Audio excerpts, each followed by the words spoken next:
ഐശ്വര്യമായിട്ട് രാവിലെ തന്നെ ഇരുന്ന് പഠിക്കാം. ഇന്നൊരു 4 ചാപ്റ്ററെങ്കിലും പഠിച്ചു തീർക്കണം. അമൃതയൊന്നും പഠിക്കാൻ തുടങ്ങി കാണത്തില്ല. അവള് പഠിക്കുന്നതിന് മുന്നേ എങ്കിലും എനിക്ക് എല്ലാ ചാപ്റ്ററും തീർക്കണം. ഫോണൊക്കെ സൈലന്റ് ആക്കി മാറ്റി വെച്ചേക്കാം. ഇപ്പൊ സമയം 10 മണി, 12 മണി വരെ എങ്കിലും പഠിക്കണം. പഠിക്കാൻ തുടങ്ങിയിട്ട് ഇപ്പൊ ഒരു 20 മിനിറ്റ് ആയി കാണും. ഇനി ഒരു 5 മിനിറ്റ് റെസ്റ്റ് എടുത്തിട്ട് പഠിക്കാം. ഒരു 5 മിനിറ്റ് ഫോൺ നോക്കിയാലോ? ജസ്റ്റ് വാട്സപ്പ് ഇൻസ്റ്റയിൽ നോക്കിയിട്ട് അങ്ങ് ഇറങ്ങാം.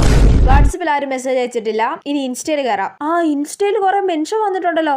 ഈ കണ്ണാപ്പി കുറെ റീൽസിന് എന്നെ മെൻഷൻ ചെയ്തിരിക്കുന്നു. അയ്യോ 5 മിനിറ്റ് എന്ന് പറഞ്ഞപ്പോ 10 മിനിറ്റ് ആയി. കുഴപ്പമില്ല, ഇനി സമയമുണ്ടല്ലോ. കുറച്ച് സമയം കൂടെ റീൽസ് നോക്കിയിരിക്കാം.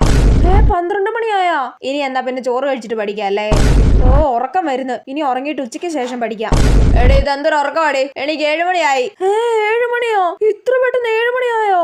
എന്തായാലും ഇനി രാത്രി ഇരുന്ന് പഠിക്കാം. ഈ രാത്രി ഇരുന്ന് പഠിക്കാനൊന്നും ഒരു മൂടില്ല. ഇനിയിപ്പൊ രാവിലെ എഴുന്നേറ്റിരുന്ന് പഠിക്കാം, അതാ നല്ലത്. എന്നാലും നാളെ മടിയില്ലാതെ പഠിക്കാൻ പറ്റിയാ മതിയായിരുന്നു.